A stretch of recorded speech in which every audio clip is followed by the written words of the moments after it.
Halo guys, kali ini aku akan ngebahas masalah kecewa. Ya, mungkin semua orang pernah merasakan apa artinya kecewa. Yes!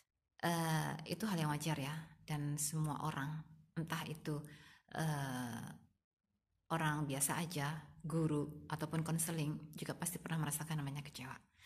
Namun bagaimana kita menyikapi rasa kecewa ini? Karena rasa kekecewaan yang berkepanjangan itu bisa membuat kita menjadi suatu traumatisme, dan rasa trauma ini eh, tidak baik ya. Jadi kita harus pintar-pintar mengelola bagaimana eh, untuk menghindari rasa kecewa ataupun traumatisme. Karena kalau rasa kecewa itu wajar kalau hanya sesaat. Namun kalau sampai berlarut-larut hingga sampai bertahun-tahun, itu harus hati-hati karena itu akan merusak diri kita sendiri. Jadi em, untuk orang yang pernah merasakan suatu kekecewaan itu adalah hal yang wajar. Namun janganlah sampai berlarut-larut. Kita harus mengetahui strategi apa yang harus kita ambil untuk berikutnya. Jadi kita butuh semacam manajemen dan juga strategi untuk perasaan-perasaan kita dan juga langkah-langkah apa yang harus kita lakukan berikutnya.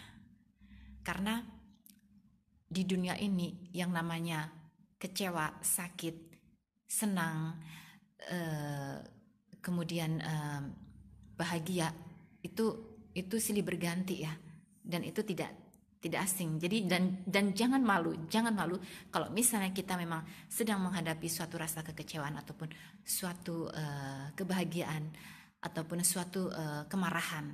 Itu hal yang wajar, jangan malu karena itu sesuatu yang alami seperti itu. Dan untuk menghindari rasa traumatisme akibat kekecewaan ya, itu bisa kita lakukan misalnya seperti kita berlibur, kita bertemu dengan teman, kita banyak membaca, kita menyibukkan diri kita dengan sesuatu hal yang sifatnya positif, yang sifatnya membangun dan untuk melupakan ya terutama, sehingga kita tidak terlarut-larut dalam kesedihan. Kalau misalnya kita mencari penggantinya sesuatu itu supaya cepat untuk lupa, ya itu tidak masalah ya, karena sekiranya itu sifatnya urgent dan harus dipikirkan dengan matang-matang supaya tidak menimbulkan rasa kekecewaan lagi yang berikutnya, silahkan saja dan itu sah-sah saja. Namun alangkah baiknya dibutuhkan waktu tertentu untuk mengobati rasa kecewa dan juga untuk eh, berpikir kembali langkah-langkah apa yang akan kita lakukan supaya kita menjadi individu yang lebih baik lagi dan tidak terpuruk.